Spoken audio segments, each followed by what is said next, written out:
여러분 환영합니다. 축복합니다. 자, 오늘은 이제 출애굽기 7장부터 9장 12절까지 말씀 나눠드리도록 하겠습니다. 자, 오늘은 이제 출애굽과 관련돼서 10가지 재앙들을 소개할 거거든요. 여러분 잘 알고 있는 내용이고요. 자, 오늘 10가지 재앙 중에서 물론 이렇게 전반적으로 소개는 하겠지만 구체적으로 본문과 관련해서는 6가지의 재앙까지만, 6번째 재앙까지만 소개를 할 거고요. 나머지는 다음 주에 또 하겠습니다. 자, 여러분 표에 있는 것처럼 출애굽기에는 모두 10가지의 재앙이 등장을 합니다. 모세를 통해서 하나님께서 이 10가지 재앙을 우리가 아니라 그 이집트 사람들에게 내리셨는데, 첫 번째 재앙이 물이 피가 되는 재앙, 출애굽기 7장 14절부터 25절까지 나와 있고요. 또 두 번째 재앙이 개구리가 나일강에서 올라와서 이집트 사람들의 거처를 채우는 그런 재앙, 세 번째가 네 번째가 파리 재앙, 다섯 번째가 이집트 사람들이 키우는 모든 가축들이 죽는 재앙, 여섯 번째 종기, 일곱 번째 우박, 여덟 번째 메뚜기, 아홉 번째 흑암, 그리고 마지막 10번째가 모든 장자가 죽는 재앙이 7장부터 11장까지 이렇게 출애굽기에 기록이 되어 있습니다. 여러분 그림에 보시는 것처럼 이런 식으로 10가지의 재앙이 7장부터 11장까지가 기록이 되어 있습니다. 자, 그런데 하나님께서 왜 이 재앙들을 주셨을까? 우연찮은 일인가? 어떤 무슨 기상이변 때문에 그런가? 어떤 우리 삶 가운데 어떤 특별한 이유가 있는 것인가? 그것에 대해서 여러분이 아셔야 됩니다. 자, 이 재앙은 단순한 재앙들이 아니라 이스라엘 민족의 하나님이신 여호와께서 직접 개입하신 사건입니다. 이 재앙의 주체는 하나님이세요. 우연의 사건이 아닙니다. 천재지변이 아니라 이 재앙의 주체는 하나님이십니다. 하나님께서 직접 개입하셔서 내리신 겁니다. 두 가지 이유 때문에 그렇습니다. 먼저는 여호와가 이스라엘 민족의 하나님 되심을 나타내 보여주기 위해서, 두 번째는 이집트인들이 섬기는 우상을 심판하기 위해서 하나님께서 이 재앙들을 허락하셨다는 것입니다. 여러분, 이집트는요 신들이 너무 많습니다. 제가 이따가 좀 신들을 좀 소개할 겁니다.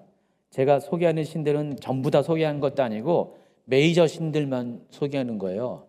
주로 그냥 그 전국구 신들, 여러분 그거 아십니까? 전국구 또 지방신이 있고, 여러분 어떤 무슨 브랜드 제품도 미국식으로 따지면은 내셔널 브랜드가 있고 로컬 브랜드가 있는데, 내셔널 브랜드 같은 경우는 전국에서 다 통하는 거고 로컬 브랜드는 어느 지방에만 있는 거예요. 신들도요, 이집트에도 신들이 많은데 그 내셔널 신들이 있고 로컬 신들이 따로 있습니다. 근데 그 내셔널 신들만 제가 주로 오늘 소개할 거고요. 그 지방 신들도 상당히 많습니다. 어느 지역에는 이런 신들을 섬기고, 근데 다른 지역에는 전혀 안 섬겨요. 근데 이집트 전체로 따진다면은 공통적으로 섬기는 신들이 있다는 것입니다. 굉장히 많아요. 그래서 그 신들에 대해서 오늘 좀 이야기할 겁니다.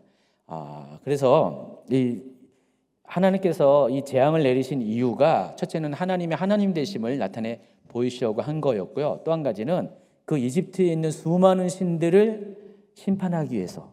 그 신들은 아무런 여러분 표현에는 쓰잘데없는 신들이다, 쓸모없는 신이다, 살아있는 신이 아니다, 무가치한 무능력한 신들이다 라는 것을 나타내 보이고 그들을 심판하기 위해서 이 재앙들을 허락하셨다는 것입니다. 그래서 이 10가지 재앙 모두는 이집트 신들과 관련되어 있어요. 그러니까 이 재앙들이 목표로 하는 타겟으로 하는 신들이 각각 있다라는 것입니다. 그래서 재앙이 일어날 때마다 이집트 사람들은 어떤 생각을 가졌을까? 자기가 이껏 정말 전심으로 믿고 있었던 그 신들이 대단한 줄 알았는데 별거 아니네? 그거예요.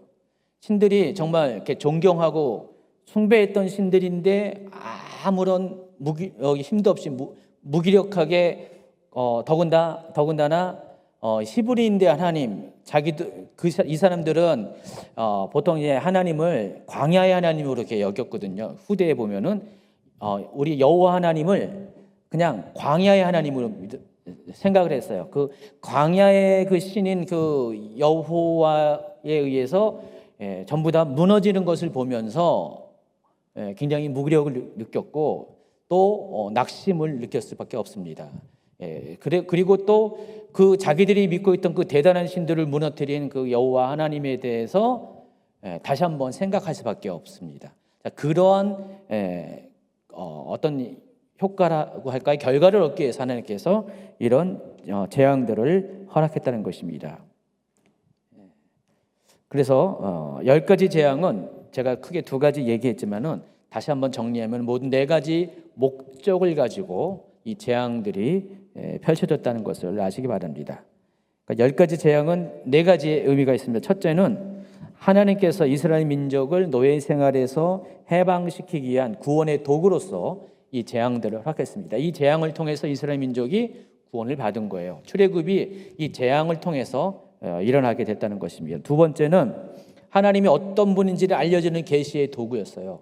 그러니까 이 재앙들을 통해서 하나님은 정말 대단한 분이라는 것을, 어떤 분이라는 것을 이스라엘 민족도 알았거니와 또 이집트 사람들도, 모든 주변의 사람들도 알게 되었습니다. 하나님이 어떤 분인지를 알게 해주려고 계시의 도구로서 이 10가지 재앙들이 사용되었다는 것. 또 3번째는 이스라엘 백성들이 이제 출애굽해가지고 광야에서 연단의 시간을 보내야 되잖아요. 훈련의 시간을 보내야 되는데 그 훈련의 시간을 보내기에 앞서서 이 재앙을 통해서 하나님이 어떤 분인지를 알았죠.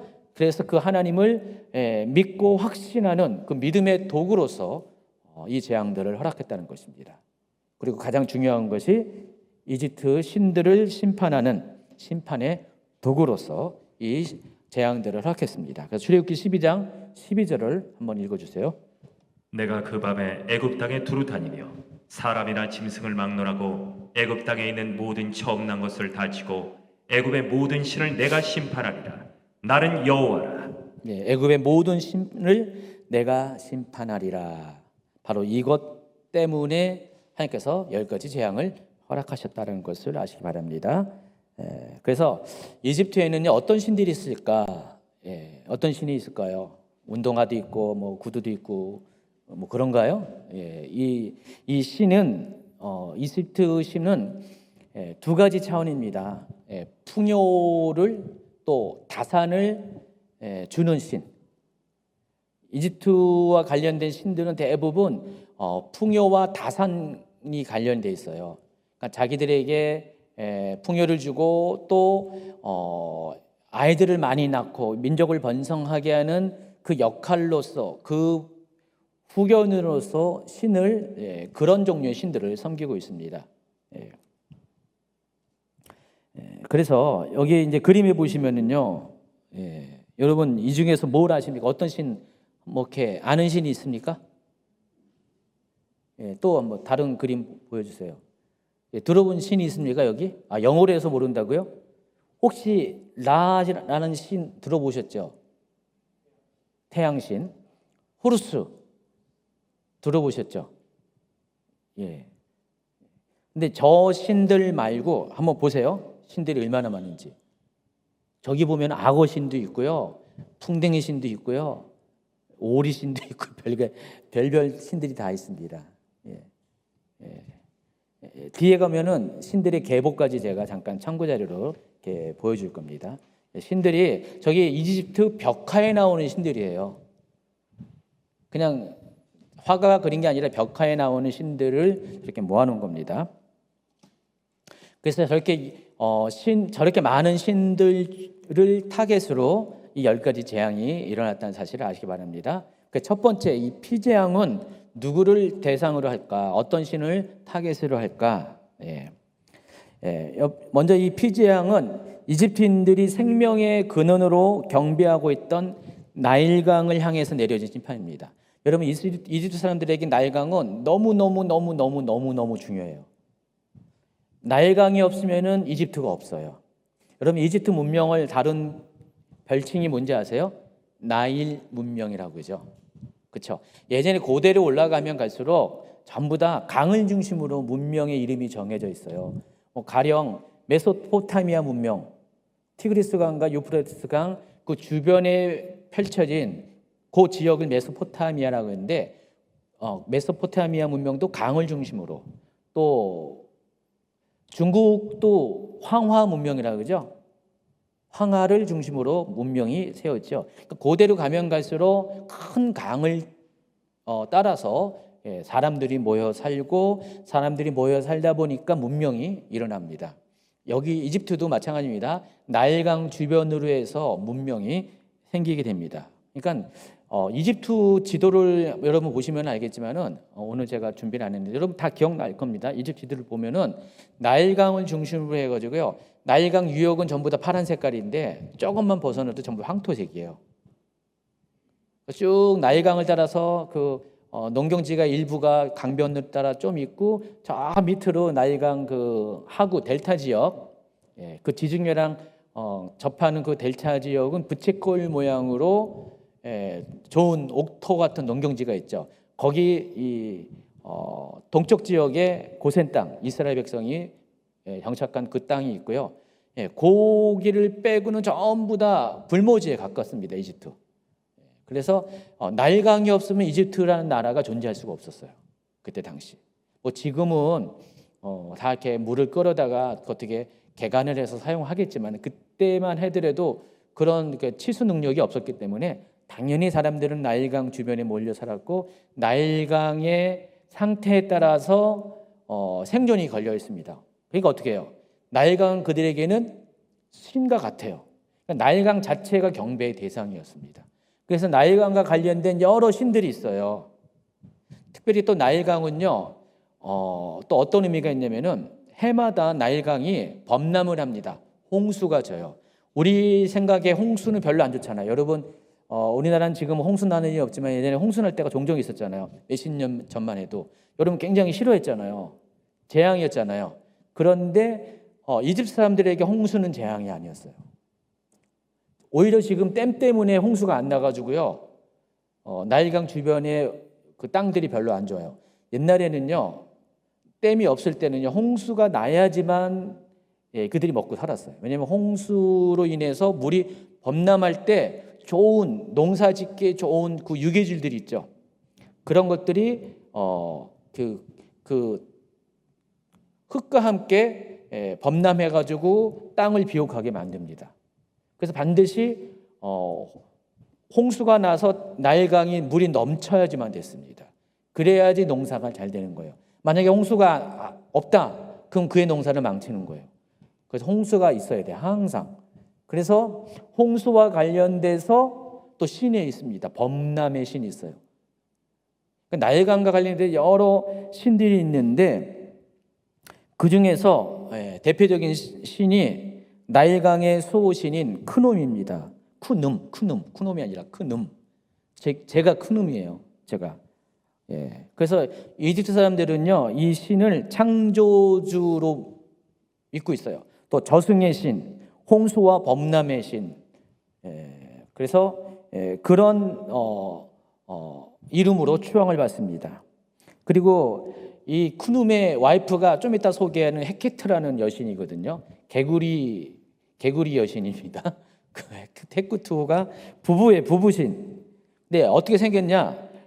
순양 또는 뿔이 난 순양의 머리가 달린 남자의 모습으로 묘사가 됩니다. 아까 보여줬죠? 머리에 뿔이 난 양이에요. 순양의 모습으로 묘사가 됩니다.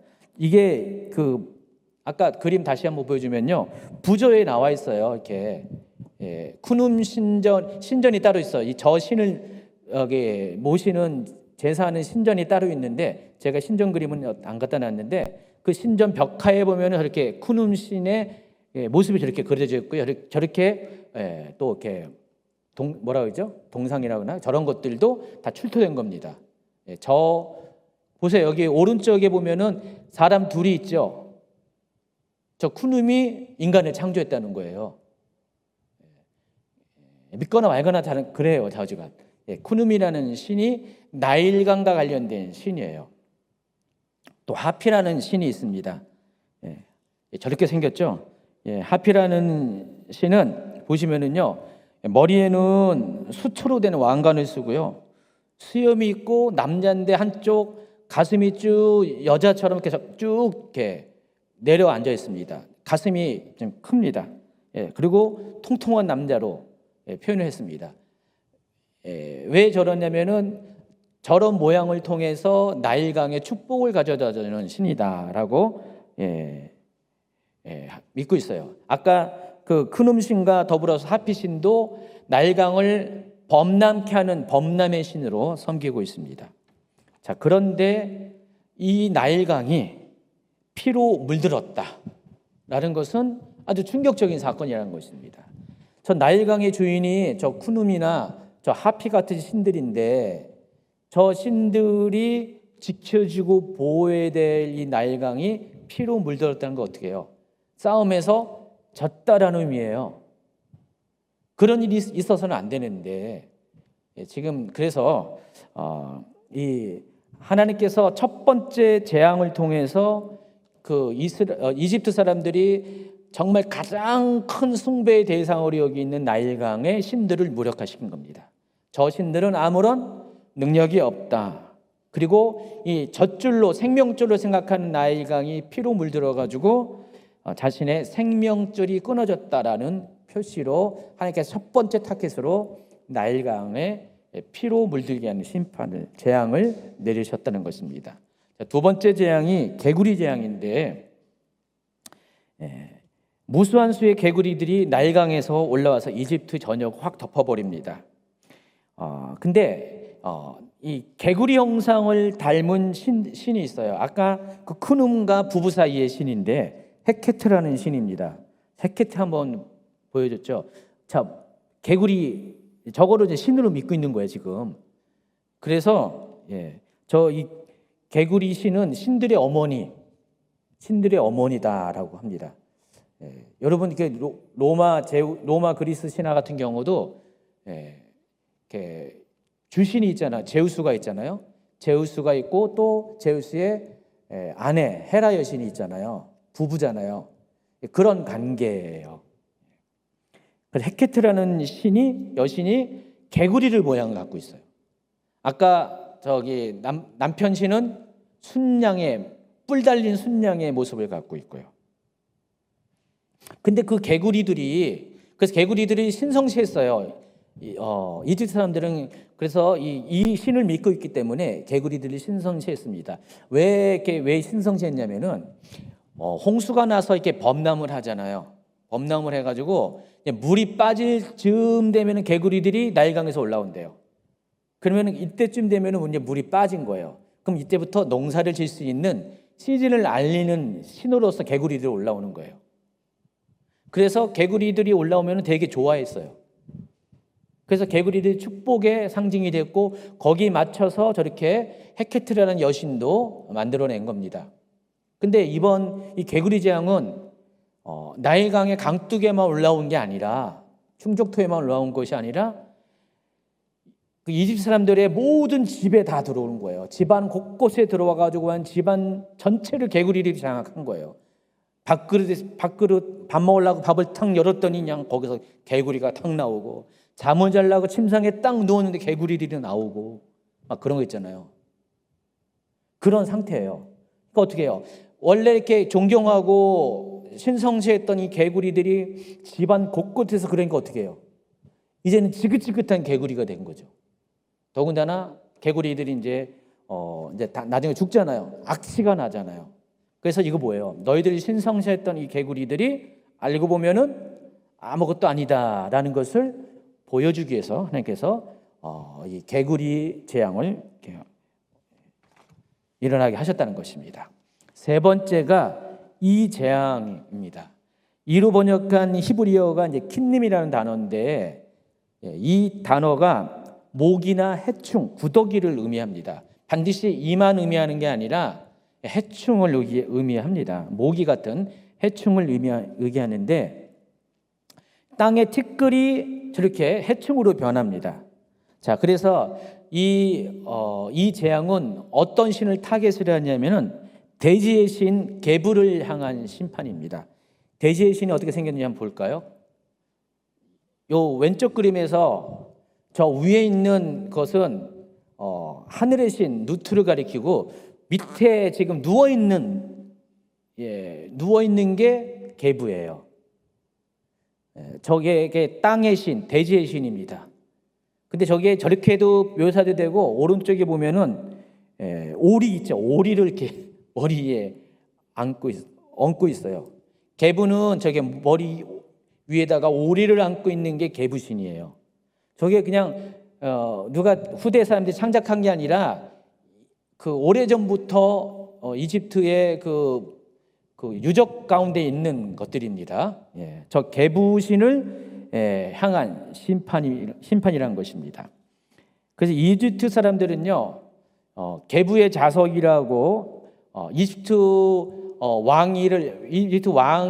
왕권을 게부의 자리라고 부르기도 합니다. 그러니까 그만큼 그 이집트 사람들에게 이 대지의 신은 이 땅을 통치하는 권력과 관련이 있습니다. 그런데 이 재앙을 통해서 그 해충들이 사람과 가축 위에 올라와서 완전히 사람들의 생활을 난장판을 만드는 거예요. 만약에 게부가 있었으면 어떻게 할까요? 그런 일을 통제하고 막아줬어야 되는데 게부도 어쩔 수 없는 그런 재앙들이 생김을 통해서 사람들이 알고 봤더니 저 게부 별거 아니네, 그렇게 생각을 하게 하셨다는 겁니다. 네 번째가 파리 재앙인데, 이 파리 재앙은 타겟이 케풀이라고 부르는 풍뎅이, 새똥구리 신에 대한 별걸 다, 이집트 사람들은 별걸 다 신으로 여깁니다. 여러분, 왜 이 새똥구리를 신이 여긴지 아세요? 모르시죠? 홍수 끝나고 범람하고 이제 막 진흙 같은데 새똥구리가 앉아가지고요, 막 이렇게 움직인대요. 그러면 새똥구리 다리가 이제 끌고 다니면서 자국이 남는데 그게 마치 무슨 글자처럼 보이나 봐요. 상형 문자처럼. 그래가지고 이때 당시 글을 하는 사람들은 굉장히 높이 쳤는데, 그래서 새똥구리를 그런 식으로 섬겼다는 겁니다. 웃기죠, 그렇죠? 저걸 신이라고 여기고 있으니까 풍뎅이 신, 저거에 대한 심판이라는 것입니다. 뒤에 이제 자세히 또 소개하겠지만은 이때 등장하는 이 파리는 일반 파리가 아니라 사람을 물고 고통을 주는 파리였어요. 그래서 그러니까 이 이집트 사람들은 동물이고 곤충이고 전부 다 자기들에게 유익을 주고 풍요를 주는 그런 것으로 믿었기 때문에 그 곤충들과 가축들을 신으로까지 추앙을 했는데, 알고 봤더니 이 재앙을 통해서 이 곤충들이 자기들에게 이롭게 하는 게 아니라 해롭게 하고, 알고 봤더니 이 곤충들로 상징한 이 신들이 무능력해가지고 이 재앙에서 자기들을 건져내지 못하는 것을 목도하게 된다는 것입니다. 그래서 하나님께서는 이걸 통해서, 이 재앙을 통해서 이 신들이 아무것도 아니라는 것을 나타내 보이셨다는 것입니다. 다섯 번째가 가축이 죽는 재앙이 있습니다. 여러분, 이집트 사람들이 섬기는 그 신들 중에서 아피스라고 들어봤죠? 이 아피스 숭배가 나중에 보면은 이스라엘 백성이 출애굽할 때 금송아지를 섬기는 게 바로 이걸 보고 섬기는 거였어요. 아피스. 아피스가 황소신으로 섬깁니다. 그리고 암소 모양의 또 어머니 여신이 있어요. 하토르. 그리고 무네비스. 또 신들의 여왕인 이시스. 전부 다 소와 관련된 모습을 갖고 있습니다. 그림을 보시면은요, 아피스가 첫 번째, 두 번째가 아피스고요. 무네비스는 오른쪽에 있어요. 전부 다 소와 관련된 형상을 갖고 있어요. 제가 요거 대표적인 몇 가지만 지금 소개하는 거였잖아요. 로컬 신 빼고 지금 중앙 무대에서 활동하는 신들만 소개하고 있는 겁니다. 그래서 전국구 신들이 이런 신들이 전부 다 생긴 게 전부 다 소와 관련돼 있잖아요. 왜 소를 이렇게 신성시할까요? 당연히 가축 중에서 힘이 가장 세고 또 뭡니까? 농사 짓는 데 있어서 소는 너무나 중요한 동물이기 때문에 그래서 이집트는 농경사회잖아요. 철저히 농경사회이기 때문에 그 소를 또 이렇게 신성시합니다.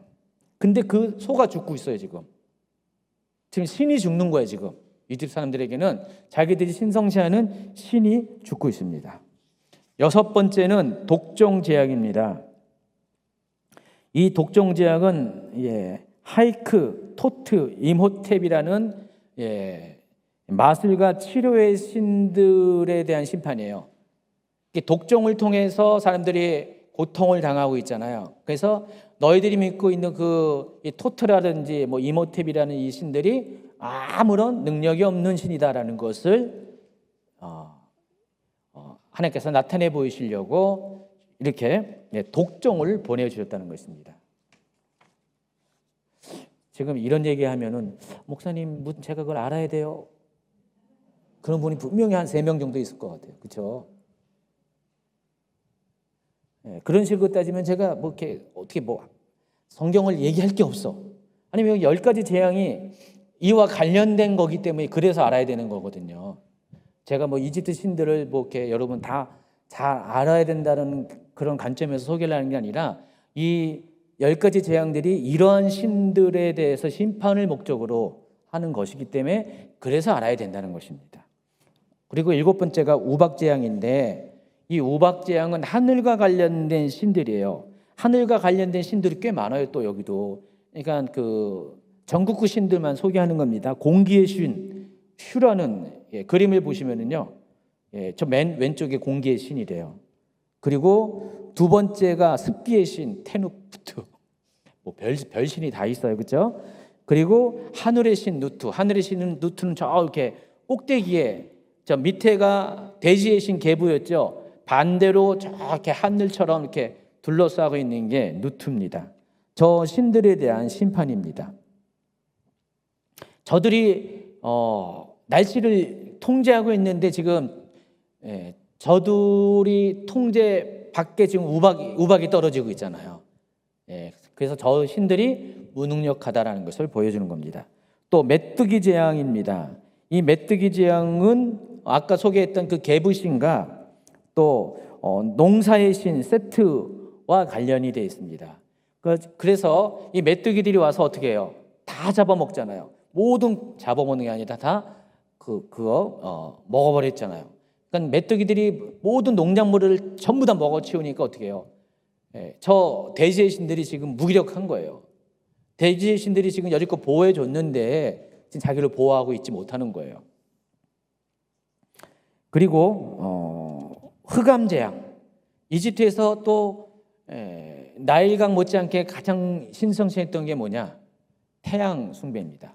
이집트는 태양이 그냥 365일 거의 쨍쨍하니까 뜨거운 태양이 있으니까 그것을 신으로 여겼습니다. 뭐 태양신은 고대 사회에 가면은 다 태양을 다 신으로 여겼어요. 대부분의 고대 사회에서.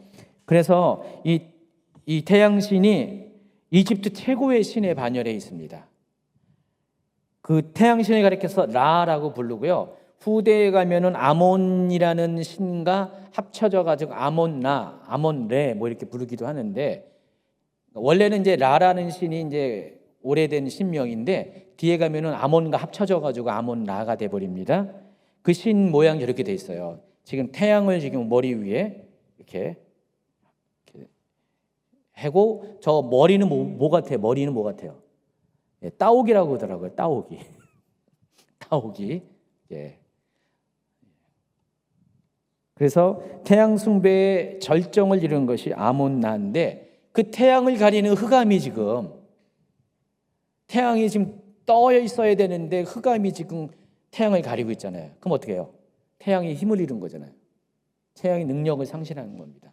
이 흑암 재앙은 저 바로 태양신 라 또는 아몬나에 대한 심판입니다. 그래서 지금까지 소개했던 이집트 신들을 가계도를 한번 그려보면 이렇게 돼요. 맨 꼭대기에 누 또는 눈이라는 신이 있고요. 그 밑에 라, 아톰, 아문. 그래서 그 밑으로 이제 자녀들 신들이 쭉 있는 거예요. 지금 1대, 2대, 3대까지 남았죠. 예. 그리고 더 내려가면은 4대가 게부, 누투, 하늘과 땅의 신, 5대가 이시스, 오시리스, 네프티스, 세트, 5대 신. 그리고 그 밑에 호루스. 여러분 호루스 들어보셨죠? 호루스 눈 아시죠? 전시안의 뭐 기원이 되는 그 호루스 눈. 그래서 이시스, 오시리스, 이 호루스의 관계가 그 바벨론 신화에서 누구냐면은 니무롯과 세라미스하고 담무스의 관계예요. 여러분 지금 이 이집트 문명과 고대 바벨론 문명이 거의 동시대예요. 거의 동시대에 있었던 문명인데 그 바벨론 문명보다 좀 더 앞선 문명이 뭐냐? 수메르 문명입니다. 근데 이 수메르 문명이 어느 때인지 아세요? 성경에? 니무롯 시대예요. 여러분 니무롯이 누구의 아들이죠? 구스의 아들이에요. 그리고 구스는 함의 아들이에요. 함의 아들 구스, 또 구스의 아들 니무롯. 구스의 아들 중에서 니무롯이 있고 또 누가 있습니까? 미스라임이 있어요. 그 미스라임이 이집트예요. 그리고 가나안이 있잖아요. 지금 그 가나안 땅의 그 가나안 민족. 여러분 다 그 성경과 관련된 사람들의 이름입니다. 그래서 니무롯은 구스의 아들 니무롯, 함의 손자 니무롯입니다. 니무롯은 저 바벨론 땅, 저 이라크 땅에서 문명을 이뤘고요. 또 가나안은 가나안 땅에서, 그리고 미스라임은 이집트 땅에서. 그러니까 구스의 아들들이 이렇게 퍼져가지고 이렇게 세 군데서 문명을 이뤘어요. 그래서 그 문명의 내용들, 거기 나오는 신의 그 관계도 신화들이 아주 비슷해요. 신화라는 것은 신의 이야기들 말하는 겁니다. 신에 대한 스토리들이 다 이름만 좀 다르고 약간의 그 각색을 할 뿐이지 다 비슷비슷한 거예요. 근데 거기에 뿌리가 바로 니무롯이에요. 그러니까 니무롯으로부터 수메르 문명으로부터 고대 바벨론 문명과 저 이집트 문명의 신들의 세계가 펼쳐진 겁니다. 그리고 후대에 와서는 그리스 나오는 신들이 이거를 또 각색을 한 거예요. 그래서 이 모든 각 나라에 있는 이 신화들의 원초적인 뿌리, 출발점은 바로 창세기 10장에 나오는 그 니무롯입니다. 또 11장의 바벨탑 사건과 관련되어 있어요. 그러니까 바벨탑 사건이 니무롯 때 일어났는데 그 바벨탑 사건으로 인해서 사람들이 언어가 나눠지면서 사람들이 흩어졌죠. 그래서 그 땅에 남아있는 사람들이 고대 바벨론 문명을 그대로 가지고 있고요. 또 그중에서 일부는 가나안 땅, 또 일부는 이집트 땅으로 흩어진 거예요. 그래서 구스의 아들 니무롯과 또 미스라임 그리고 가나안이 다 동시대의 사람이라는 것을 아시기 바랍니다. 그래서 신화들이 다 비슷비슷한 거예요. 그 뼈대가 똑같아요. 다 똑같고 약간씩 등장인물이 각색이 되고 이름만 다를 뿐입니다. 그래서 여기 이 신의 계보들을 외울 필요는 없어요. 이렇게 참조를 하세요. 여러분 나중에 이제 보면 이렇게 이집트와 관련된 뭐 신들의 뭐 어떤 이야기를 하면은 심지어 영화 같은 데도 이런 거 많이 나오거든요. 그럼 저게 저거구나 아는 척을 할 수가 있거든요. 그래서 한번 이렇게 보시기 바랍니다. 어쨌든 중요한 것은 하나님께서 이러한 이집트에 있는 이집트 사람들이 믿고 있는 말도 안 되고 허황된 어떻게 풍뎅이를 이렇게 신으로 믿습니까? 개구리를 무슨 신으로 믿습니까? 그런 신들을 하나님께서 지금 심판하기 위해서 그냥 이스라엘 백성을 그냥 출애굽시킬 수도 있잖아요. 출애굽시킬 수 있는데 그러지 않고 첫째는 하나님의 하나님 대신 나타내 보이려고, 그리고 또 이 신들을 심판해서 이 신들은 죽은 신이다, 아무것도 아닌 신이다, 가짜 신이다, 허황된 신이다, 무력한 신이다, 너희들을 절대로 보호할 수 없는 무능력한 신이다, 오직 여호와 하나님만이 참된 신이고 살아있는 신이고 능력 있는 신이다, 이것을 나타내 보이기 위해서 이 재앙들을 하나님께서 계획하시고 실행하셨다는 것입니다. 그래서 10가지 재앙의 의미가 바로 여기 있어요. 이걸 아셔야 되는 거예요. 그래서 이 신들에 대해서도 여러분 어쩔 수 없이 듣기는 들어야 된다는 그 얘기하는 것입니다. 자, 그런데 10번째 재앙이 남았잖아요. 장자의 재앙이 남아 있습니다. 장자가 죽는 재앙이 남았는데 이건 누구에 대한 심판일까요? 바로 파라오 자신에 대한 심판이에요. 왜냐하면은 이때 당시 파라오는 신이었어요. 파라오는 신 자체였어요. 그러니까 일반 사람이 아니었어요. 이집트 사람들에게 파라오는 신의 아들, 신의 현현으로 믿었어요. 특별히 태양신이 사람의 모습으로 온 존재가 바로 파라오다라고 했습니다. 그래서 이 파라오가 오시리스 또는 호루스로 그렇게 동일시했다는 것입니다. 그 신들의 계보 중에서 아까 신들의 계보 맨 마지막 장면을 보여주면요, 신들의 계보 중에서 맨 마지막이 호루스거든요. 그 호루스의 아버지가 오시리스인데 이시스와 오시리스 사이에서 호루스가 출생하는데 저 호루스가 바벨론 신화에서 누구라고 그랬어요? 수메르 문명 거기서 담무스예요. 담무스. 담무스가 니무롯의 아들이에요. 그러니까 니무롯이 오시리스예요. 이시스가 세라미스고 그리고 호루스가 담무스예요. 그냥 이름만 다르고 관계는 똑같아요. 이렇게 호루스가 왔는데 저 호루스가 바로 저기라는 거예요. 파라오라는 거예요. 그렇게 신으로 믿고 있었어요. 그런데 신의 아들이 죽잖아요, 지금. 그게 신이에요, 그럼? 자기 아들이 죽는 것을 어떻게 할 수 없는 신이 신입니까? 신이 아니잖아요. 가짜 신이잖아요. 그래서 그 아들을 죽게 한 이유가 바로 이 파라오가 신이 아니라는 것을 증명하기 위해서 자기 아들의 죽음도 막지 못하는 무능한 존재라는 것을 증명하기 위해서 하나님께서 장자의 죽음이라는 재앙을 내리셨다는 것입니다. 오직 여호와 하나님만이 삶과 죽음을 주관하시는 절대자라는 것을 나타내기 위해서 그것을 위해서 하나님께서 이 마지막 장자의 재앙을 일으켜 주셨다는 것입니다.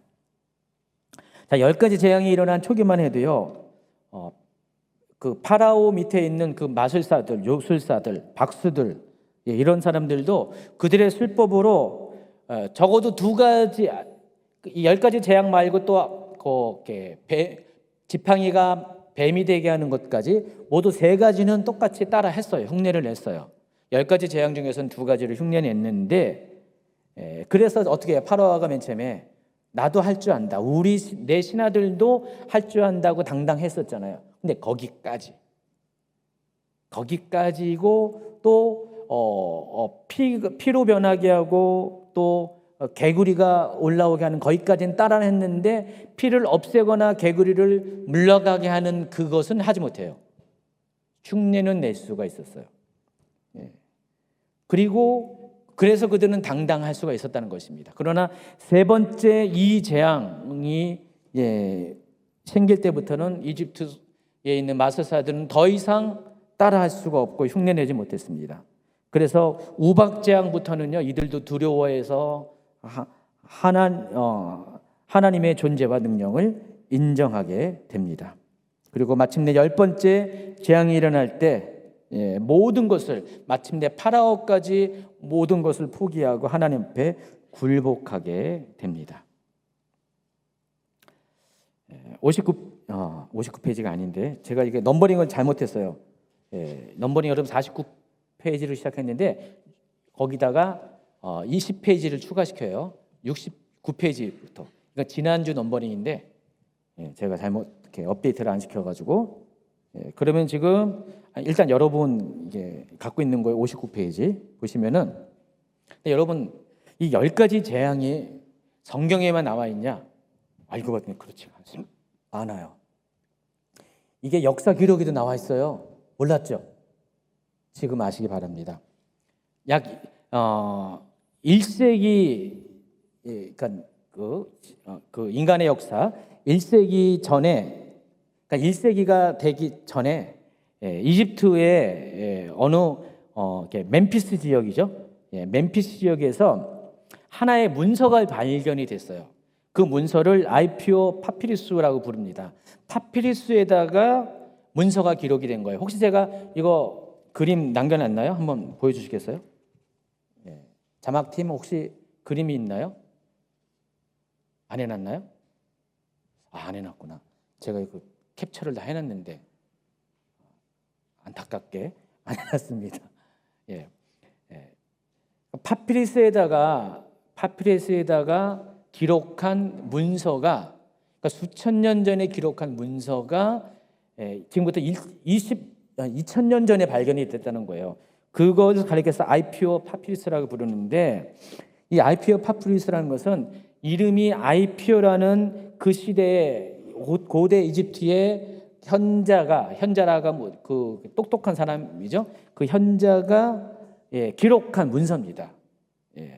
여기 보면은요, 무슨 내용이 기록이 되어 있냐?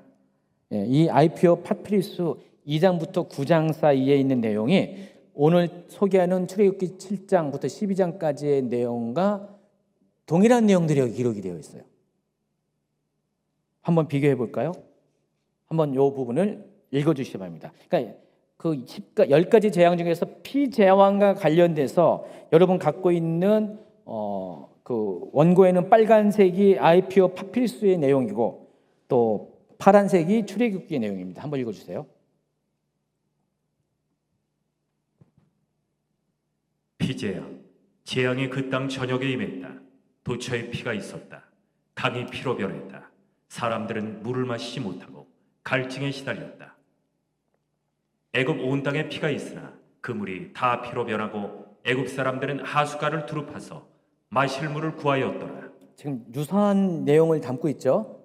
그러니까 성경과 아무 상관없는 이집트 고대 문서에 이런 내용이 기록되어 있다는 것입니다. 또 우박재앙, 불이 땅에 쏟아져 내렸다. 우박과 뒤섞인 불이었다. 나무들이 파괴되었다. 과일나무나 채소가 모조리 사라졌다.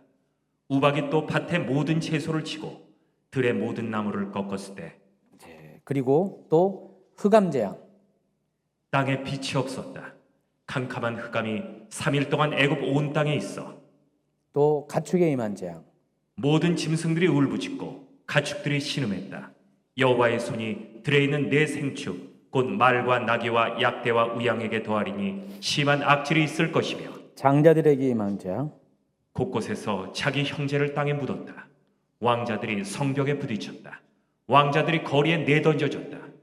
여호와께서 애굽 사람을 치실 때 밤중에 여호와께서 애굽 땅에서 모든 처음 난 것을 다 치심에 그 나라에 사망치 아니한 집이 하나도 없었음이었더라. 장자를 잃은 이집트 반응, 탄식과 시름이 그 땅 전역에 임했다. 애굽에 큰 호곡이 있었으니. 이게 성경과 거의 비슷한 내용들이 이집트 고대 기록에 남아 있습니다. 이게 이제 1800년대에 이게 발견을 한 거예요. 발견을 해서 지금 기록을 어디 네덜란드 박물관에 지금 보관을 하고 있습니다.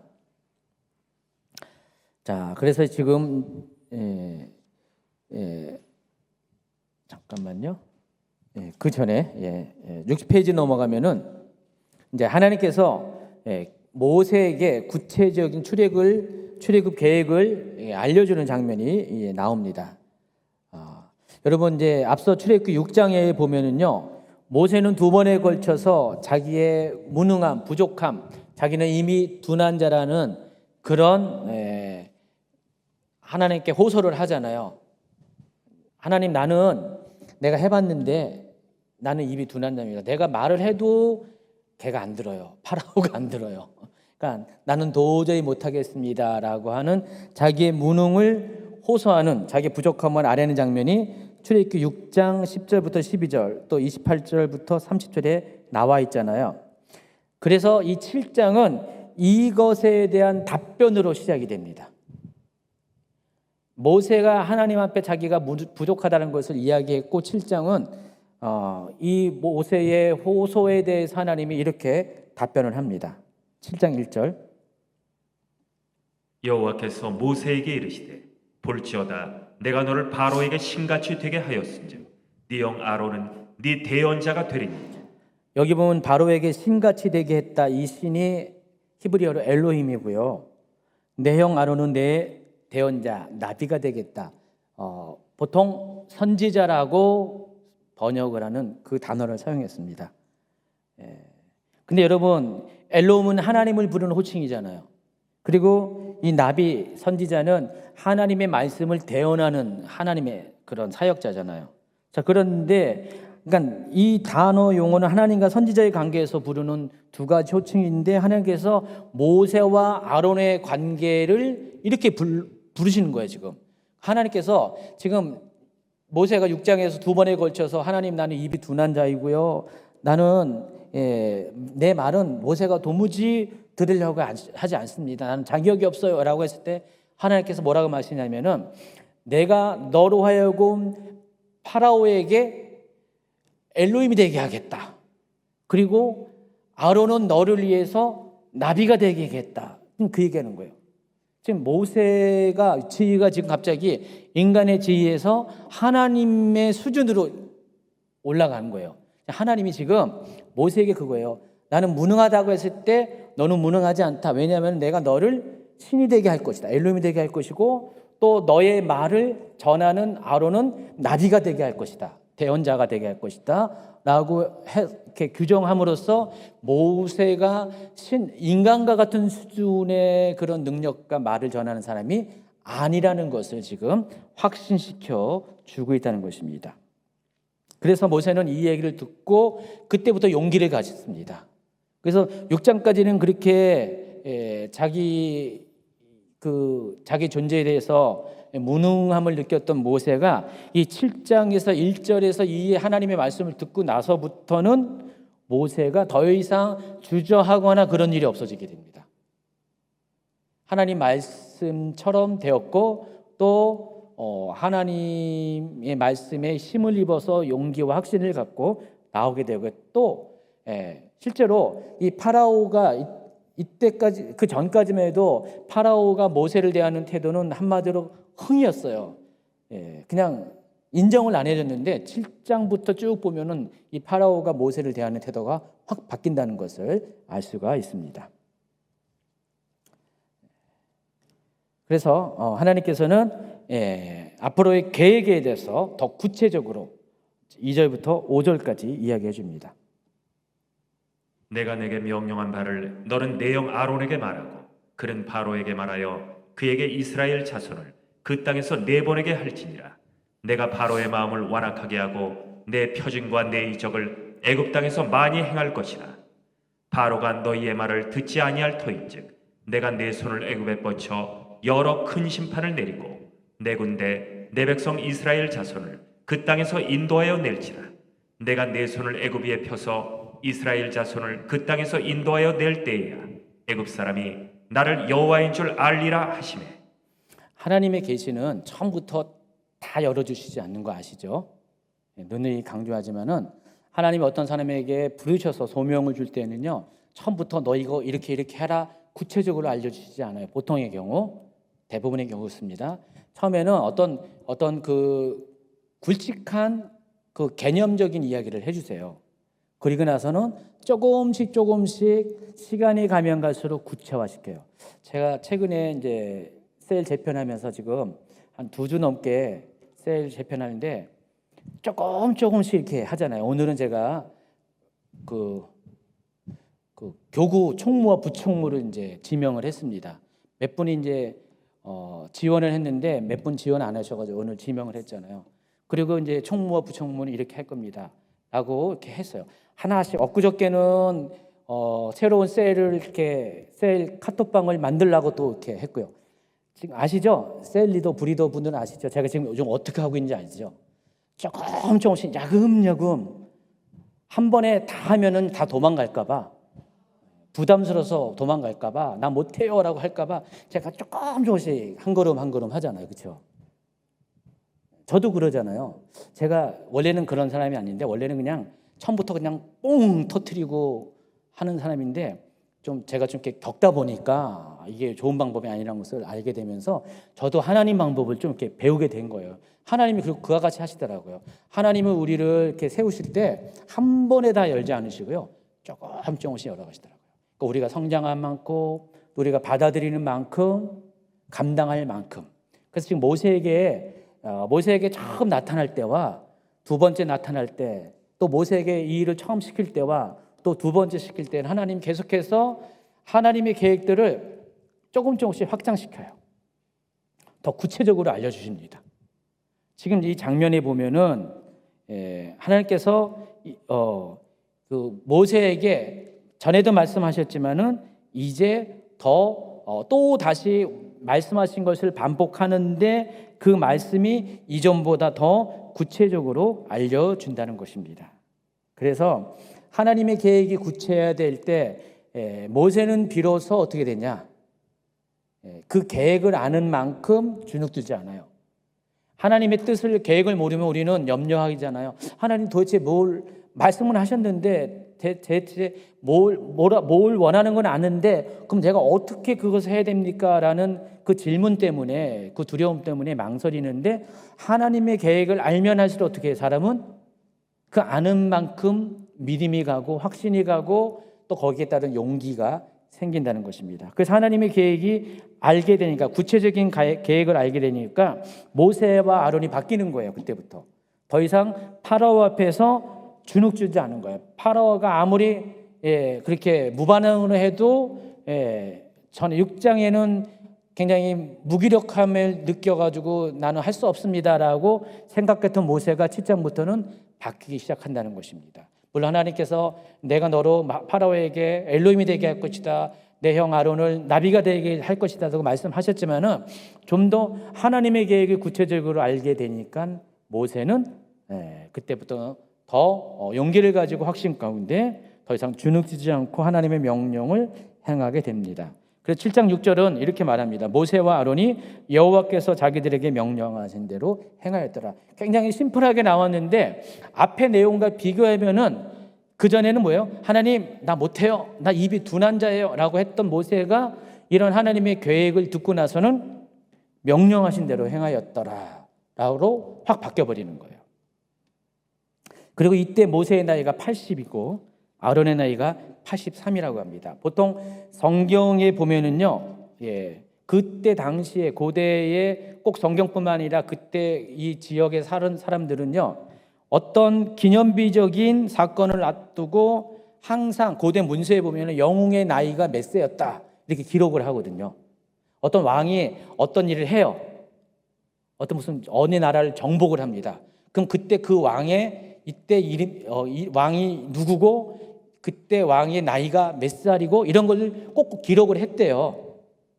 그와 비슷하게 성경에서도요, 하나님께서 놀라운 일을 이렇게 하게 될 때 하나님께서는 거기에 쓰임 받는 사람의 이름과 더불어서 나이를 항상 밝혀요. 여러분 창세기 보면은요, 주요 인물들, 특별히 이렇게 곁가지에 있는 이름 인물이 아니라 주요 인물들, 아브라함, 또 이삭과 야곱과 요셉과 같은 사람도 어떻게 해요? 어떤 일을 할 때마다 그때가 몇 살이다, 몇 살이다 그렇게 나와 있지 않아요? 많이 봤죠? 그런 방식으로 하나님은 성경을 기록을 하는데, 지금도 마찬가지로 모세의 나이가 80이다, 아론의 나이가 83이다 라면은 이 출애굽 사건이 하나님 보시기에 굉장히 역사적이고 기념비적이고 중요한 사건이기 때문에 그 나이를 일부러 밝혔다라는 것을 아시기 바랍니다. 그리고 본격적인 이 재앙에 앞서서 하나님께서는 제일 먼저 모세를 부르실 때 주셨던 사명대로 파라오 앞에 가서 첫 번째 이적을 행할 것을 요구하는데, 그게 뭐예요?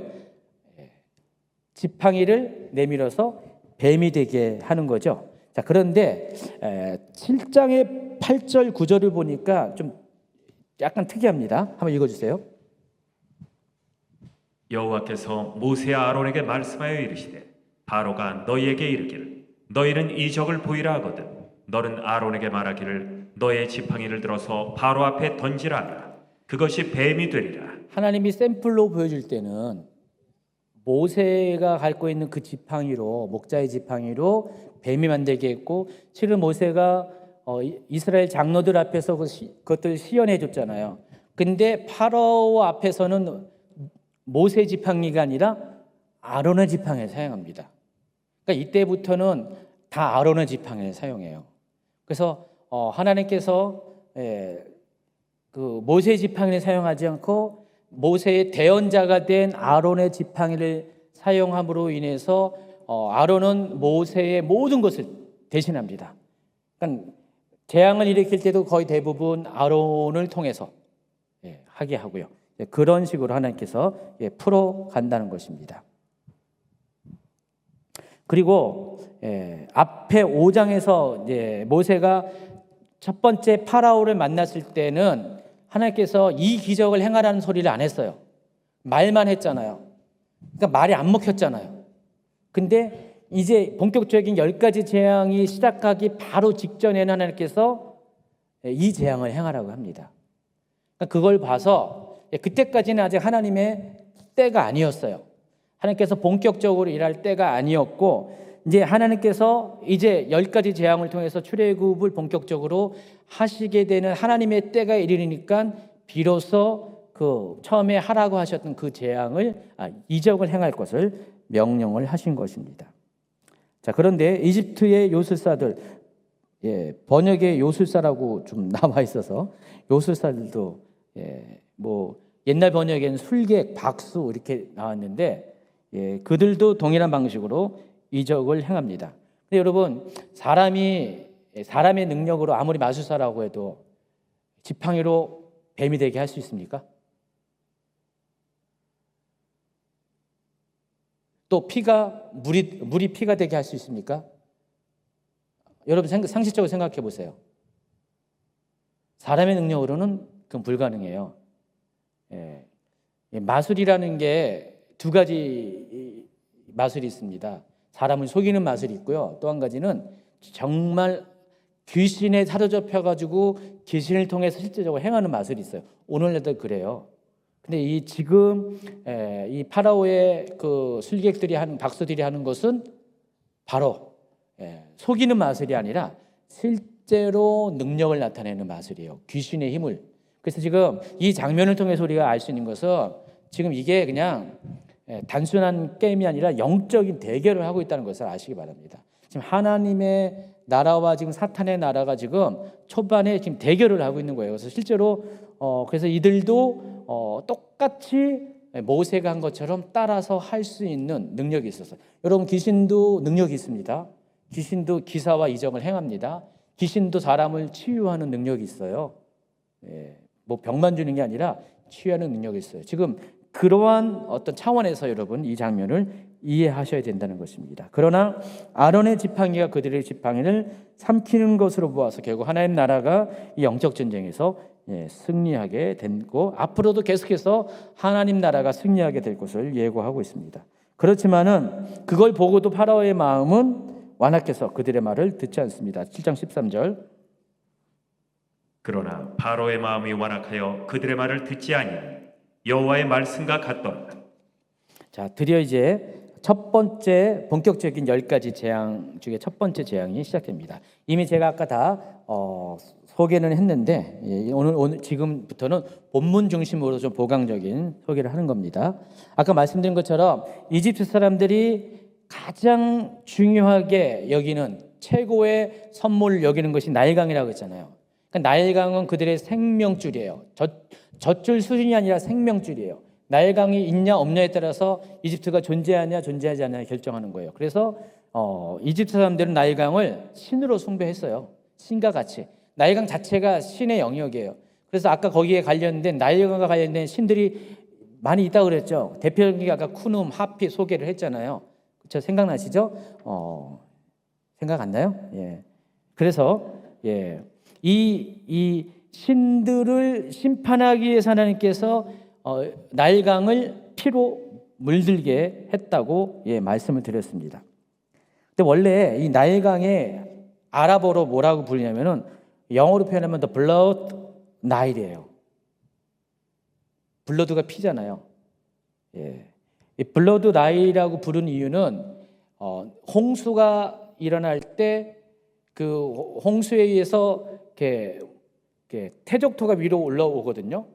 근데 그 색깔이 거의 빨간색이라서 황토색이라서 그런 식으로 불렀던 거예요.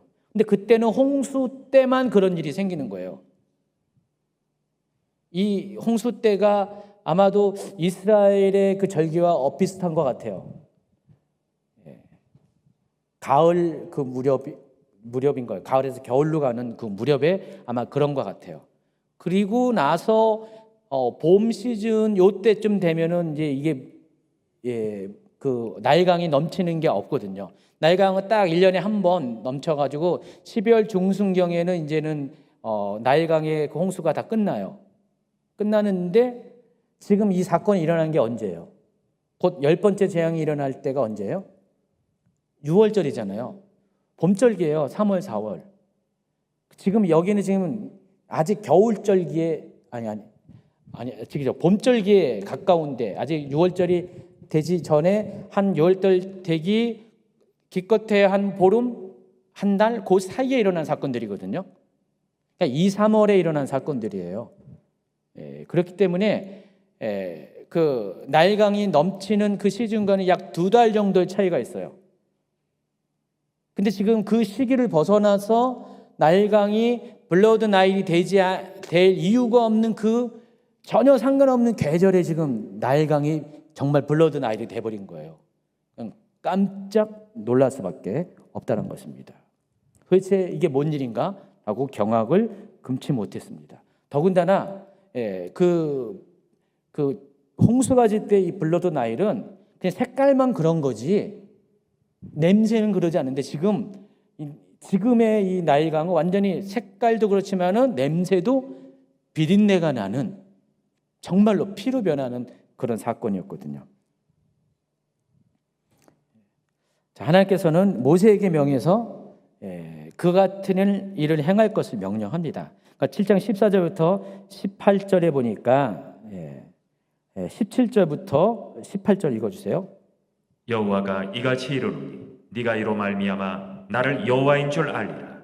볼지어다 내가 내 손에 지팡이로 나일강을 치면 그것이 피로 변하고 나일강의 고기가 죽고 그물에서는 악취가 나리니 애굽 사람들이 그 강물 마시기를 싫어하리라 하라. 정말 아까 조금 설명한 것처럼 고기가 죽고 물에서 악취가 나린다고 했죠. 그리고 19절에 보니까 여호와께서 또 모세에게 이르시되 아론에게 명령하기를 네 지팡이를 잡고 네 팔을 애굽의 물들과 강들과 운하와 목과 모든 호수 위에 내밀라 하라. 그것들이 피가 되리니 애굽 온 땅과 나무 그릇과 돌 그릇 안에 모두 피가 있으리라. 지금 보면은 나일강에만 해당하는 것이 아닌 것을 알 수 있어요. 모든 담수에 해당하는 거예요. 민물에 그런 일이 생긴 거예요. 심지어는 집안에 있는 그릇 안에 담긴 물까지도 피로 바뀌는 거예요. 지금 그런 이적을 행한 거예요. 그러니까 앞전에 그 블러드 나일이라는 그 계절적인 요인에 의해서 나일강의 색깔이 그 빨간 황토색으로 변한 그 수준이 아니라 나일강은 물론이거니와 나일강의 지천인 다른 그런 조그만 개천들도 그렇고 또 조그만 웅덩이도 그렇고 심지어 집안에 있는 물그릇조차도 전부 다 모든 물이 다 피로 변하는 거예요. 이런 재앙을 하나님께서 허락을 하셨다는 것입니다.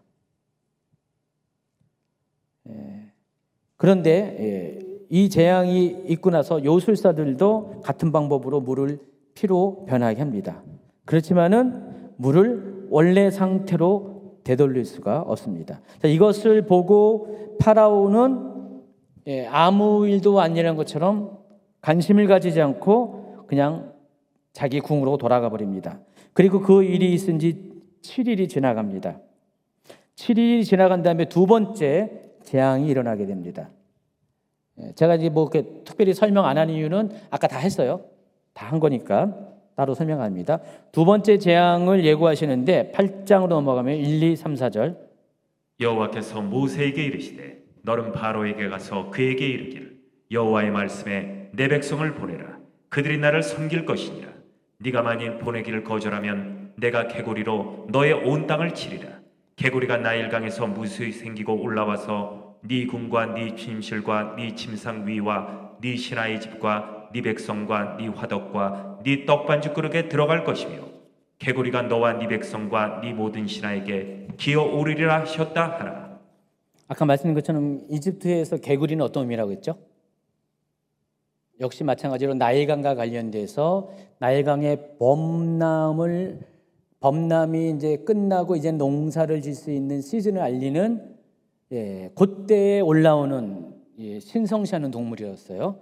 그래서 그것을 신성시해서 개구리 머리를 하고 있는 여신까지 생겼잖아요. 헤케트라는 여신까지 생겼다고 그랬어요. 근데 지금 이 시즌이 개구리가 올라올 시즌이 아니라는 거예요. 근데도 개구리들이 지금 무수히 많이 올라와 가지고 원래 그냥 시즌에 맞는 개구리의 모습은 나일강의 강둑에만 지금 있어가지고 개골개골하는 게 그게 원래의 그 정상적인 모습인데 어떻게 해요? 전부 다 도시까지 다 들어와가지고 집집마다 마을마다 집집마다 들어오고 방마다 들어오고 심지어 침대 위에도 올라오고 떡반죽 그릇에도 밥을 뭐 하려고 열으니까 개구리가 팍 튀어나오고 막 그런 일이 생 거예요. 그러니까 어떻게 해요? 사람들이 개구리에 대한 그 신성감이 떨어지는 거예요. 신성감이 떨어지는 거예요. 전에는 개구리는 굉장히 존경하고 굉장히 거룩한 동물로 봤는데 이제는 개구리는 지긋지긋하고 정말 없어져야 될 동물로 보게 됩니다. 역겨운 동물로 변하게 됩니다. 그래서 하나님께서 이걸 통해서 어떻게 해요? 그들이 믿고 있는 개구리 신 헤케트가 무용하다는 것을 알려준다고 말씀을 드렸어요. 자, 근데 이 요술사들도 이 재앙도 따라합니다. 7절에 보니까 요술사들도 자기 요술대로 그와 같이 행하여 개구리가 애굽 땅에 올라오게 하였더라. 올라오기는 했는데 내려가기는 못해요. 문제는 항상 이 악한 영은요, 일은 저지르는데 해결을 못해. 그런 게 있어요. 그래서 파라오가 처음에 피재앙일 때는 그냥 시큰둥하고 가버렸는데 이 개구리 재앙부터는 반응이 달라집니다. 8절. 바로가 모세와 아론을 불러 이르되 여호와께 구하여 나와 내 백성에게서 개구리를 떠나게 하라. 내가 이 백성을 보내리니 그들이 여호와께 제사를 드릴 것이니라. 자, 모세는 이 파라오의 이야기를 듣고 정말로 하나님께 기도했고 다음 날 개구리 재앙을 멈추게 합니다. 그렇지만 상황이 종료되자 15절. 그러나 바로가 숨을 쉴 수 있게 됨을 보았을 때 그의 마음을 완강하게 하여 그들의 말을 듣지 아니하였으니 여호와께서 말씀하신 것과 같더라. 자, 세 번째 재앙이 일어납니다. 첫 번째와 두 번째 재앙은 예고가 있었어요. 너는 파라오에 가가지고 이 일이 일어날 것이다라고 먼저 예고를 했죠. 선전포고를 했죠. 근데 세 번째 재앙에는요, 선전포고 없이 하나님께서 곧바로 재앙을 펼치게 합니다. 참 특이하게도요, 이 재앙들 보면은 3의 배수로 되는 모든 재앙들이 똑같은 형식을 취해요. 세 번째 재앙, 여섯 번째 재앙, 아홉 번째 재앙 모두가 다 예고가 없어요. 나머지 재앙들은 다 예고가 있어요. 근데 3, 6, 9는 예고가 없이 곧바로 재앙들이 이루어집니다. 자, 16, 17절. 여호와께서 모세에게 이르시되 아론에게 명령하기를 네 지팡이를 들어 땅에 티끌을 치게 하라. 그것이 애굽 온 땅에서 이가 되리라. 그들이 그대로 행할세 아론이 지팡이를 잡고 손을 들어 땅에 티끌을 치매 애굽 온 땅의 티끌이 다 이가 되어 사람과 가축에게 오르니. 여기도 보면은 아론의 지팡이예요. 모세의 지팡이가 아니라 아론의 지팡이를 하나님이 사용하십니다.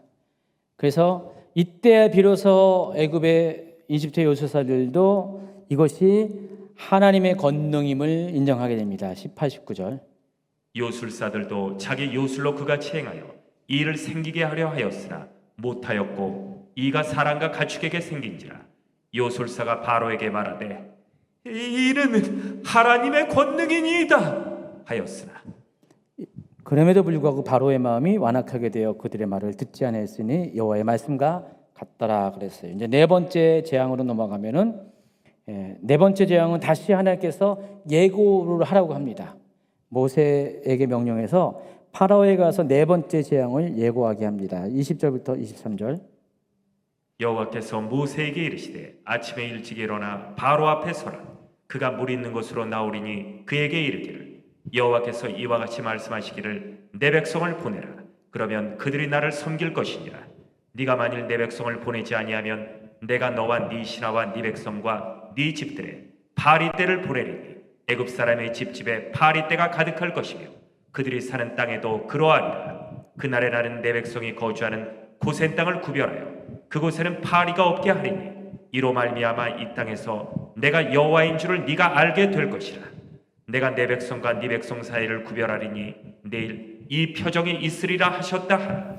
네 번째 재앙부터는 특징이 뭐냐? 특별한 점이 뭐냐? 이집트 사람들과 이스라엘 사람들을 하나님이 구별시킨다는 거예요.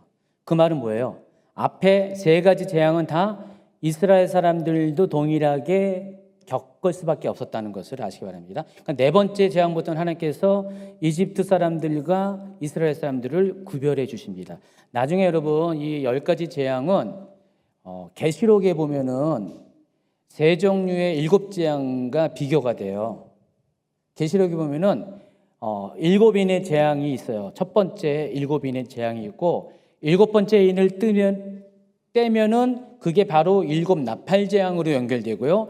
또 마지막 나팔이 불려지면 그것이 7 대접 재앙으로 연결되거든요. 그래서 세 종류의 7 재앙들이 나와요. 근데 저는 이제 그것을 재앙이라고 표현하지 않고 그 첫 번째 인의 재앙을 경고 아니죠 징조, 그리고 두 번째 그룹인 나팔 7 나팔 재앙을 경고, 그리고 마지막 대접 재앙을 심판의 성격으로 이제 저는 분류합니다. 자, 그런데 인의 재앙인 경우는요, 이스라엘 그러니까 믿는 자들과 믿지 않은 자들이 다 동시에 경험을 해요. 그래서 인의 재앙을 통해서 그게 이제 강도로 따진다면은 그 계시록에 보면은 인의 재앙은 4분의 1이 피해를 보는 강도였고요. 그리고 나팔 재앙은 3분의 1, 그리고 마지막 그 대접 재앙은 전체 그런 강도로 나가요. 그러니까 그 심판의 범위가 4분의 1만 심판하고 3분의 1만 심판하고 나중에 대접 재앙은 모든 것을 심판하는 그런 차별성이 있어요. 그리고 인의 재앙 같은 경우는 그 믿는 자들도 같이 그것들을 통과하게 돼 있어요. 그리고 나서 하나님께서 인의 재앙이 끝날 때 믿는 자들에게 이마에다가 하나님의 인을 붙여 주시잖아요. 그리고 그리고 나서 이제 나팔 재앙부터는 거기 그 재난에 동참하지 않게끔 하시거든요. 여러분 계시록에 보면 그게 나오고 나중에 이제 엔타임 할때 그 부분을 다 드릴 겁니다. 근데 그거랑 굉장히 유사합니다.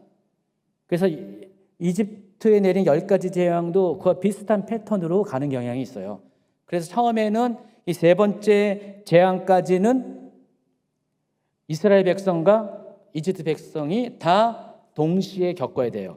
근데 네 번째 재앙, 파리 재앙부터는 그때부터는 하나님께서 이스라엘 백성들, 고센 땅에 있는 이스라엘 백성들에게는 그 재앙을 받지 않게끔 합니다. 하나님의 백성을 구분시켜 줍니다. 그리고 여기 나오는 이 파리가 일반 그 지파리가 아니에요. 친근한 그 뚱땡이, 똥파리, 그런 파리가 아니라 10편 78편 45절 한번 읽어주세요. 쇠파리 떼를 그들에게 보내요. 그들을 물게 하시고. 여기까지만 읽으세요. 물었다 그랬어요. 여러분 파리가 무는 파리 여러분 겪어봤어요? 계시록에 보면은요 황충의 재앙이 나오거든요. 계시록에 보면은 황충의 재앙이 나오는데 황충의 재앙이 어디에서 나오죠? 나팔 재앙에 나오나요? 그럴 거예요. 이 황충의 재앙이 나오는 때 그 황충을 정갈 모양으로 이제 묘사를 하는데 그 황충에 물리면은요 사람들이 죽고 싶어도 못 죽을 정도로 너무 고통이 심한 것으로 이제 묘사가 됩니다. 지금 여기 이 파리가 황충 정도는 아니지만은 일반 지파리가 아니라 정말 사람을 쏘는 모기처럼 벌처럼 쏘는 그런 겁니다. 그런 파리가 와서 원래 이집트 사람들은 뭐였어요? 파리도 다 신성시 하잖아요. 풍뎅이도 신성시 하고. 근데 그들이 그 곤충들이 고통을 주는 그런 존재로 찾아오게 됩니다. 사람을 쏘고 병을 주는 그런. 그래서 이것 때문에 고통스러우니까 24절에 보니까 이렇게 묘사를 합니다. 여호와께서 그와 같이 하시니 무수한 파리가 바로의 궁과 그의 신하의 집과 애굽 온 땅에 이르니 파리로 말미암아 그 땅이 황폐하였더라. 그 땅이 황폐해졌다라고 합니다. 그래서 파리로 인해서 굉장히 상황이 되게 안 좋게 됐어요. 그래서 파라오가 모세와 아론을 이제 부릅니다. 불러가지고 이제는 이제 적극적으로 찾아나가지고 내가 이제 너에게 제사를 드리게 할 테니까 제발 좀 이 파리를 이 땅에서 내어 쫓아달라고 이야기합니다. 그때 이제 모세가 근데 이제 바로가 그때 그랬어요. 너희는 가서 이 땅에서 너희 하나님께 제사를 드리라. 벗어나지 말고 땅을 벗어나지 말고 그 이집트 안에서 너희들이 원하는 제사를 드리라 그랬어요. 그때 모세는 그것이 부당함을 이야기합니다. 하나님께 우리가 제사를 드리면 반드시 이집트 사람들하고 사흘 길을 떠나서 광야로 들어가서 제사를 지낼 것을 고집을 합니다.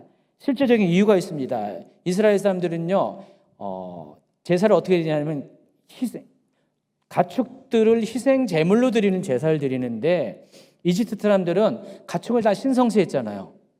그러니까 가축으로 드리는 제사가 없어요. 근데 만약에 이스라엘 사람들이 가축으로 제사를 드리는 것을 이집트 사람들이 보면 어떻게 해요?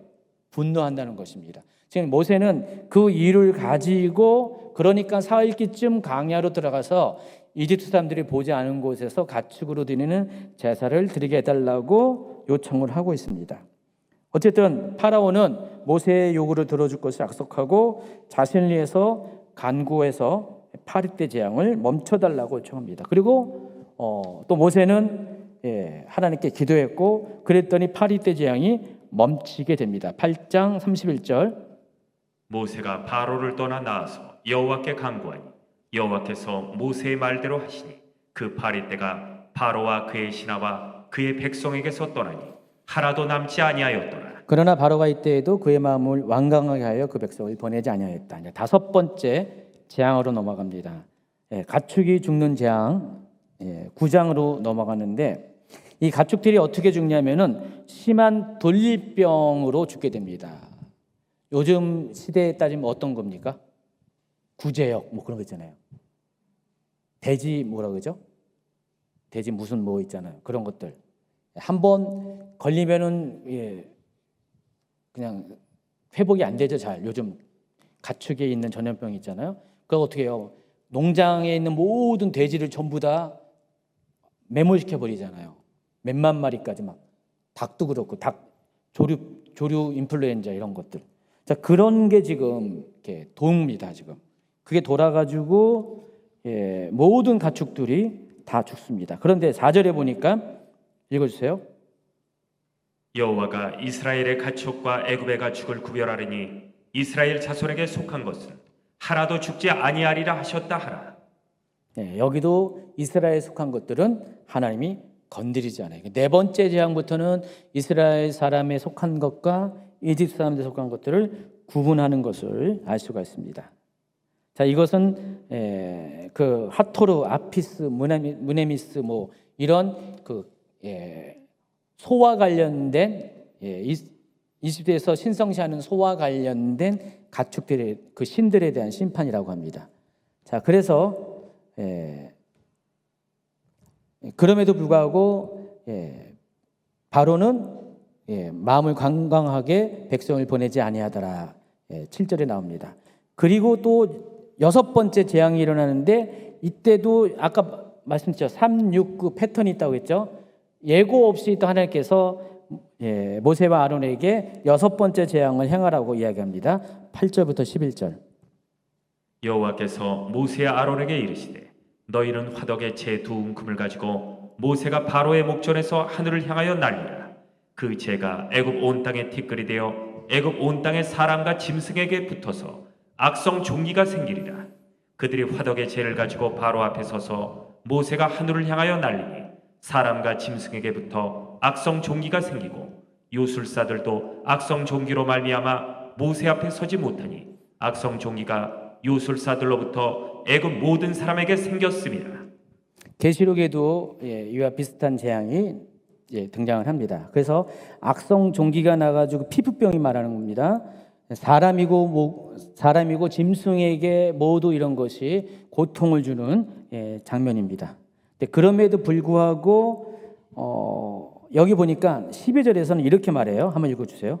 그러나 여호와께서 바로의 마음을 완악하게 하셨으므로 그들의 말을 듣지 아니하였으니 여호와께서 모세에게 말씀하신가 같더라. 6번째 재앙부터는요, 바로가 왜 고집을 부리는지 이유를 설명을 합니다. 그게 하나님께서 그렇게 했다는 거예요. 하나님께서 바로의 마음을 완악하게 만드셨기 때문에 지금 이 파라오도 자기가 왜 그런지 몰라. 자기가 왜 고집을 부리는지 몰라요. 근데 알고 봤더니 하나님이 고집을 부리게 만드셨다는 것입니다. 여러분, 전 국가적인 재앙이 지금 6번째 일어났는데 이 정도면은 어떻게 해요? 이젠 고집을 꺾어야 되잖아요. 근데 바로가 전에는 자기의 그 왕권 때문에 자기가 적어도 신이었잖아요. 신. 이집트 사람들에겐 신이었어요. 자기는 그 태양신의 화신이었고 또 호루스였어요. 자기는 신이었어요. 그런데 신인 나에게 한찮은 인간인 저 모세 따위가 하나님이 말씀했어요. 생전 듣도 보지 못한 그 광야의 신 뭐라고? 야훼? 뭐라고? 여호와? 뭐 그런 식으로 반응했을 거 아니에요. 그런 그 듣도 못한 신 따위를 이름을 빙자해서 나에게 처음에는 쳐다보지도 않았는데 시간이 갈수록 자꾸만 상황이 심각해지는 거 어떻게 돼요? 이제는 반응을 하게 됩니다. 근데 6번째 재앙까지 왔을 때까지 봐도 이것은 웬만하면은 모세의 말을 들을 수밖에 없는 거예요. 굴복할 만한데 그러지 않았다는 것입니다. 근데 그 이유가 알고 봤더니 하나님께서 바로의 마음을 그렇게 고집스럽게 만들어서 그 모세의 얘기를 듣지 않게 했다는 것입니다. 근데 왜 하나님께서 이렇게 하셨냐? 그게 중요한 거죠. 하나님께서 바로의 마음을 고집스럽게 내버려 두심으로써 바로 파라오에 있는 악함과 고집을 이용해서 그 파라오는 물론이고 이집트가 심판을 당할 근거를 만들기 위해서 하나님께서 이렇게 하신다는 것입니다. 여러분, 시대가 앞으로 점점 이게 악해질 거 아니에요. 마지막 때가 가면 갈수록 악해지는데 여러분, 마지막 때의 특징은 사람들이 자기가 하는 것에 대해서 자신의 악한 행동에 대해서 내가 왜 이렇게 악한 행동을 하는지를 잘 생각을 안 하고 하는 경우가 많아지게 돼요. 앞으로 정말 이 악이 더 강해질 거예요. 근데 악을 악으로 모르고 내가 악한 일을 하는 것에 대해서 전혀 양심의 간직을 느끼지 못하고 그냥 그대로 하는 일들이 많아지게 될 겁니다. 계시록에 보면은 그렇게 7 인해 재앙, 7 나팔 재앙이 쭉 나오잖아요. 그때 사람들이 어떻게 반응하는지 아십니까? 회개하지 않아요. 회개하지 않고 전부 다 하나님 원망해요. 하나님을 막 저주하는 그런 일들이 벌어집니다. 막 고통 가운데 하나님 잘못했어요. 그게 아니라 용서해 주세요. 그게 아니라 막 자기의 고통을 주는 하나님을 막 저주하고 원망하는 일들이 마지막 때에 일어나게 된다는 것입니다. 지금 10가지 재앙은 마지막 때에 일어나는 그 일에 대한 이것도 그림자예요. 예. 그러니까 바로와 또 바로의 백성들이 이렇게 고집을 부리고 하나님을 계속해서 거부하는 그 이유가 두 가지 차원입니다. 하나는 그들 안에 악한 마귀가, 악한 영이 그들의 마음을 붙잡고 있는 거고요. 그리고 또 하나님께서 그것을 허용하고 있다는 것입니다. 하나님은 왜 허용하시냐? 그것을 통해서 이집트에 대한 심판을 하실 근거를 만들기 위해서. 마지막 때 계시록에 나오는 이 재앙들이 웬만하면 한 몇 가지 재앙으로 끝냈으면 좋잖아요. 근데 왜 굳이 7의 재앙, 7 나팔의 재앙, 7 대접 심판을 하게 하실까요? 첫째는 하나님께서 그것을 통해서 사람들 하여금 징조를 통해서 변화시키려고, 사람들 하여금 회개하려고 하는 하나님의 첫 번째 의도가 있었고, 또 경고를 통해서 너희도 계속 그렇게 나갔다는 이제 멸망당할 수밖에 없어라는 그런 차원에서 한 거고, 또 7 대접 재앙은 정말 그럼에도 불구하고 회개하지 않고 끝까지 고집 부른 사람들에 대해서 그들의 잘못에 대한, 죄에 대한 대가를 치르기 위해서 7 대접 심판을 주시는 거예요. 하나님은 늘 이 같은 방식으로 우리에 대한 심판들을 단계적으로 진행하십니다. 10가지 재앙은 그것에 대한 그림자예요. 예표예요. 근데 사람들은 좀 그래요. 아마 이집트 사람들은, 일반 백성은 몇 가지 재앙을 겪고 나서 아마 손들었을 거예요. 그리고 어때요? 좀 지나니까 어떻게 해요? 마술사들이 손들었죠. 그리고 좀 더 지나면은요, 바로의 신하들이 손들어요. 근데 끝까지 바로만 남아요. 10가지 재앙을 마칠 때까지. 근데 왜 바로가 왜 10가지 재앙을 버텨냈을까? 맨 마지막 심판이 누굴 향한다고 했죠? 바로 자신이잖아요. 제가 파라오 이왕이면은 파라오라고 말하고, 이왕이면 이집트라고 말하고 싶은데 자꾸만 이렇게 옛날 습관을 따라서 또 바로 얘기하는데, 앞으로는 계속 좀 그 용어도 그냥 현대식으로 바꿔야 돼요. 바로는 그냥 옛날 번역, 뭐 지금도 이렇게 하지만은 웬만하면 여러분 파라오라고 그러고 그냥 이집트라고 얘기하는 게 미래지향적으로 좋습니다. 근데 이 파라오가 마지막 심판의 표적이잖아요. 그래서 이 파라오는 그 심판이 임하기 전까지는 그 모든 심판들이 자기를 향하고 있다는 최종적인 목적은 자기였기 때문에, 파라오에 대한 심판이 하나님의 최종적인 목표였기 때문에 거기까지는 파라오가 버틸 수밖에 없는 거예요. 근데 나머지 사람들은 그 심판의 대상이 그 파라오처럼 마지막 심판의 대상이 아니었기 때문에 그 중간중간 심판에 따라서 그 사람들은 하나님의 권위를 인정하고 굴복하게 됩니다. 근데 앞으로 이제 하나님이 이렇게 사람들에게 마지막 때 심판을 내릴 때도 똑같은 그런 절차를 받게 됩니다. 그래서 하나님은 점점 그 낮은 수준의 악에 속한 사람들로부터 심판을 통해서 그들을 회개시키고 변화시키고, 또 그 다음 단계, 그러니까 그 심판이 강해지면 강해질수록, 재앙이 강해지면 강해질수록 악에 속한 사람들의 그 끈들이 약한 사람들이 먼저 떨어져 나갑니다. 떨어져 나가고, 그리고 가장 악에 강력한 사람들은 끝까지 남을 것이고, 그들은 결국 최종적인 심판을 받게 된다는 것입니다. 근데 이것도 하나님의 은혜라는 것입니다. 하나님은 처음부터 그냥 한 번에 심판을 해버리면 어떻게 해요? 사람들이 회개할 기회를 없잖아요. 근데 하나님께서 이런 단계를 통해서 우리에게 회개의 기회를 주신다는 것을 아시기 바랍니다. 하나님이 이와 같은 그 10가지 재앙을 통해서 마지막 때도 여러분 가운데, 우리 이 세상 가운데도 동일한 심판이 있을 것을 예고를 하시고, 이것을 통해서 우리 모두에게 마지막 때 일어나는 것을 경고 삼아서 우리도 낮은 단계의 이 재앙이 있을 때 정말 하나님은 정말 전능하시고, 하나님은 모든 주권자이시고, 우리가 믿고 있는 우리가 신으로 여기고 있는 모든 것들은 정말로 신이 아니고 하나님의 능력 앞에 아무것도 아니라는 것을 조금씩 깨달아가는 여러분이 되기 바랍니다. 어쩌면 여러분 속에 여러분이 신으로 믿고 있었던 것이 여러분의 뭐 재물, 어떤 사람은 여러분의 뭐 이렇게 능력, 어떤 사람은 여러분의 뭐 자녀, 이런 것들이 다 있을 거예요. 근데 하나님이 하나하나 그런 것들을 건들 때가 있을 것입니다. 그때마다 여러분 끝까지 고집해가지고 여러분의 생명까지 건드릴 때까지 가지 마시고요. 만약에 하나님이 여러분에게 하나님이 이렇게 돈을 잃어버리게 한다.